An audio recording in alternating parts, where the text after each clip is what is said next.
2024 ছিল বাংলাদেশের ইতিহাসে একটি ঘটনাবহুল বছর। বছরটি ইতিহাসে জুলাই গণঅভ্যুত্থান এবং স্বৈরাচারের পতনের বছর হিসেবে স্থান করে নিয়েছে। 17 বছরের স্বৈরাচার হটানোর একটি ছিল চূড়ান্ত পর্ব। বহু প্রাণের বিনিময়ে এসেছে স্বৈরাচার মুক্ত নতুন এক বাংলাদেশ। স্বৈরাচার সরকারের 17 বছরে একের পর এক মামলা হয়েছে বহু রাজনৈতিক দলের নেতাকর্মীদের বিরুদ্ধে। এমনই এক নির্যাতিত রাজনৈতিক কর্মীর গল্প শুনব সহকর্মী SM মামুনের প্রতিবেদনে। ক্যামেরায় ছিলেন রাশেদ আবির। বিগত 17 বছর স্বৈরাচারী সরকারের বিভিন্ন দমন, নিপীড়ন, নির্যাতন আর রক্তচক্ষুর উপেক্ষা করে রাজপথে লড়াই চালিয়েছেন শরীফুল ইসলাম মানিক। কখনো সরকারি দলের হামলা, আবার কখনো আইনশৃঙ্খলা বাহিনীর নির্যাতন। কোনো কিছুই দমাতে পারেনি অকুত ভয়ে বাংলাদেশের জাতীয়বাদী দলের এই কর্মীকে। স্বৈরাচারী বিরোধী আন্দোলন সংগ্রাম শুরু থেকেই সক্রিয় ছিলেন তিনি। এই 16-17 বছর আওয়ামী লীগ থাকাকালীন কোথাও একদ্বন্দ্ব দাঁড়াইতে পর্যন্ত পারিনি।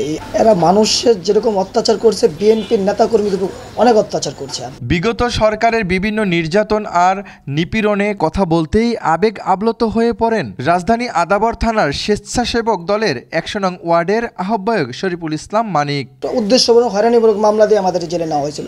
ওইখান থেকে বেরিয়ে পড়ায় কিন্তু আমাদের কোর্টে হাজিরা দিতে নিয়ে আসতে একটা হয়রানিমূলক।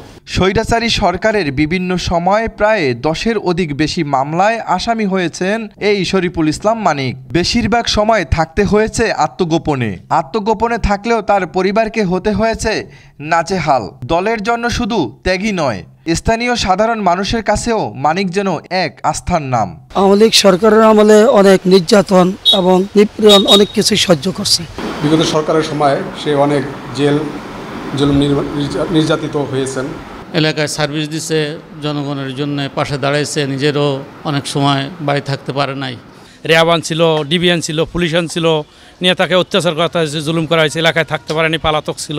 সুস্থ ধারা রাজনীতিতে ত্যাগী ও পরিচ্ছন্ন কর্মীর কোনো বিকল্প নেই উল্লেখ করে বিএনপির নেতাকর্মীরাও বলেছেন, সবার আগে মূল্যায়ন করতে হবে ত্যাগীদের। কেননা এখনও বিভিন্নভাবে নির্যাতনের শিকার হচ্ছেন বহু ত্যাগী নেতাকর্মী।